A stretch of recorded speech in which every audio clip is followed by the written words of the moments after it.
When you get saved, there will come a hunger for the Word of God. You'll want to hear it. You'll want to take it in. Also, there's a thirst for the Word of God that you'll want to take in. And all the congregation of the children of Israel journeyed from the wilderness of sin after their journeys according to the commandment of the Lord, and pitched in Rephaim. And there was no water for the people to drink. Wherefore the people did chide with Moses and said, Give us water that we may drink. And Moses said unto them, Why chide ye with me? Wherefore do ye tempt the Lord? And the people thirsted there for water, and the people murmured against Moses and said, Wherefore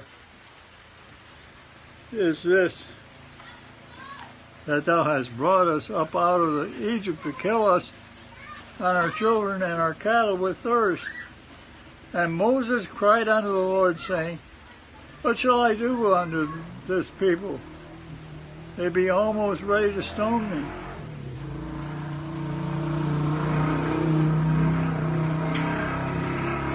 And the Lord said unto Moses, Go on before the people, and take with thee of the elders of Israel, and thy rod wherewith thou smotest the river, take in thine hand and go.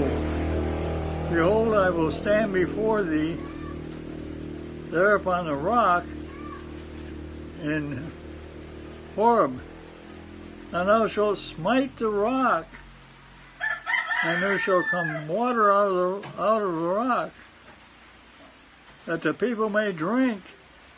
And Moses did so in the sight of the elders of Israel. And he called the name of the place Massah and Meribah, because of the chiding of the children of Israel, and because they tempted the Lord, saying, Is the Lord among us or not? Do you ever have a thought like that? Is the Lord with me or isn't he? It just doesn't appear that he's helping very much. I'm having some hard trials.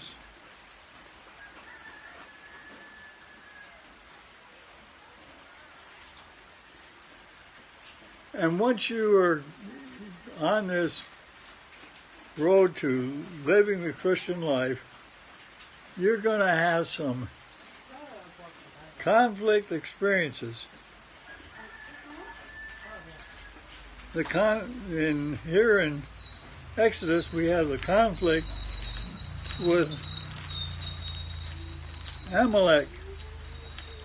Then came Amalek and brought with and fought with Israel in Rephaim.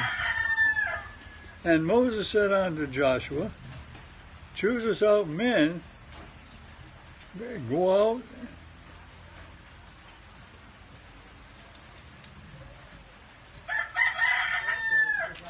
and fight with Amalek. Tomorrow I will stand on the top of the hill with a rod of God in my hand. So Joshua did as Moses had said to him and fought with Amalek. And Moses sword.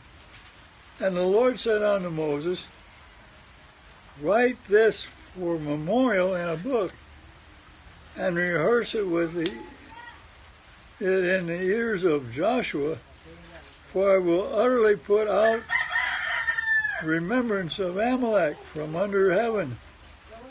And Moses built an altar and called the name of it Jehovah Nissi.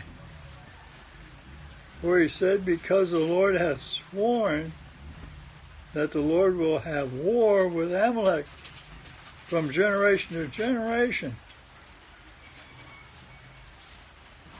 And we're still on redemption.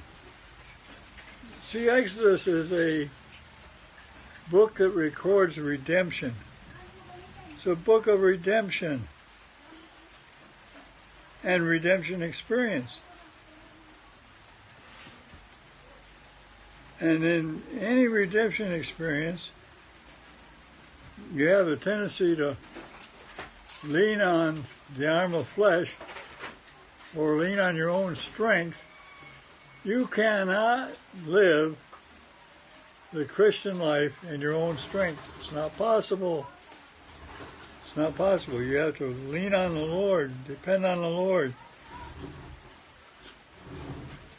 And Moses built an altar and called the name of it Jehovah Nissi.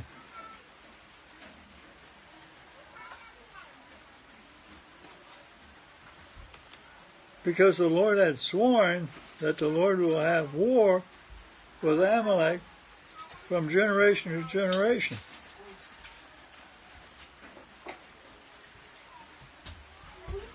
In the redemption experience, you'll find things that come in, and this fellow sounds good until you really dig into it. When Jethro, the priest of Midian, Moses' father-in-law, heard of all that God had done for Moses and for Israel, his people, and that the Lord had brought Israel out of Egypt, then Jethro, Moses' father-in-law, took Zipporah, Moses' wife, after he had sent her back, and her two sons, of which the name of the one was Gershon, where he said, I have been an alien in a strange land. And the name of the other was Eleazar, for the Lord of my father, and he said, was mine help, and delivered me from the sword of Pharaoh. And Jethro, Moses' father-in-law, came with his sons and his wife unto Moses into the wilderness, where he encamped at the mount of God. And he said unto Moses, I, thy father-in-law, Jethro, am come unto thee, and with thy wife and her two sons with her. And Moses went out to meet his father-in-law, and did obeisance, and kissed him. And they asked each other of their welfare. And they came into the tent. And Moses told his father-in-law all that the Lord had done unto Pharaoh and to the Egyptians for Israel's sake, and all the travail that had come upon them by the way, and how the Lord delivered them. And Jethro rejoiced for all the goodness which the Lord had done to Israel, whom he had delivered out of the hand of the Egyptians. And Jethro said, Blessed be the Lord who hath delivered you out of the hand of the Egyptians, and out of the hand of Pharaoh, who hath delivered the people from under the hand of the Egyptians. Now I know that the Lord is greater than all gods, for in him the thing when they dealt proudly, he was above them. And Jethro, Moses' father-in-law, took a burnt offering and sacrifice for the God to God, and Aaron came and all the elders of Israel to eat bread with Moses, father-in-law, before God. And it came to pass on the morrow that Moses sat to judge the people. And the people stood by Moses from the morning until the evening. And when Moses' father-in-law saw that all that he did to the people, he said, "What is this thing that thou doest to the people? Why sittest thou thyself alone, and all the people stand by thee from morning until evening?" And Moses said unto his father-in-law, "Because the people come unto me to inquire of God." They come to inquire of God. They got some matter they want settled, so they come to Moses to inquire of God about it. And I judge between one and another, and I do make them know the statutes of God and his laws. So Moses is God's servant. Remember, God surely wear away both thou and the people that are with thee.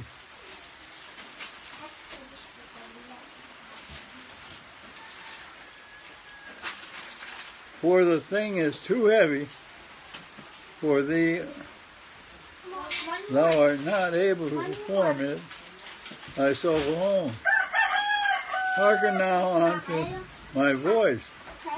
I will give thee counsel, and God shall be with thee. Be thou for the people who Godward, that thou mayest bring the causes unto God, and thou shalt teach them ordinances and laws, and shalt show them the way wherein they must walk, and the work that they must do.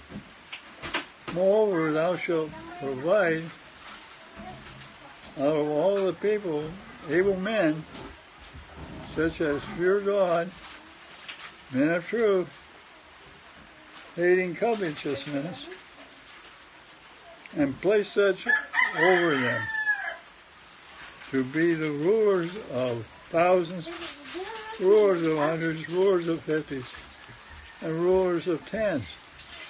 And let them judge the people at all seasons. And it shall be that every great matter they shall bring unto thee, but every small matter they shall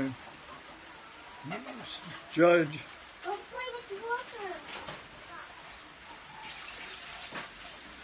So shall it be easier for yourself, and they shall bear the burden with thee. That sounds good on the surface. Well, we're going to have a workforce here. We're going to go after the military order, captains,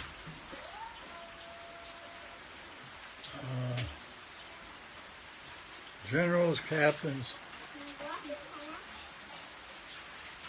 squad leaders, so on. It's what Jethro is proposing is man's wisdom. God's going to ignore this. You know why?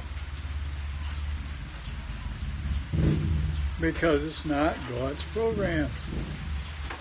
God intended for Moses to be the leader. Now often when God gives a particular man a job, even though it seems to be too much for him, I'll say way too much for him, yet he is God's man, and God will use him. He's not going to use anybody else. God chooses. God gets to choose. Because God is God, God gets to choose. And anything that somebody else might choose, anything anybody else might choose, God's going to ignore. He's not going to use it. So Moses was God's man, He was God's man to lead the people. He was God's man to judge. It's gonna be slidey now.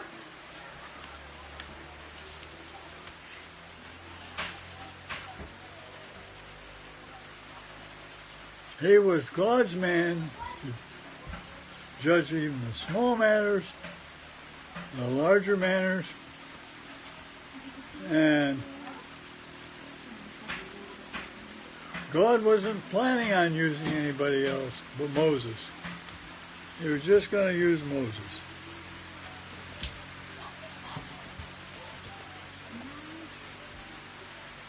What happens with Moses? So Moses hearkened to the voice of his father-in-law and did all that he had said. And Moses chose able men out of Israel and made them heads over the people. Rulers of thousands, rulers of hundreds, rulers of 50s, and rulers of 10s. And they judged the people at all seasons. The hard causes they brought unto Moses, but every small matter they judged themselves. And Moses let his father-in-law depart. He went his way into his own land.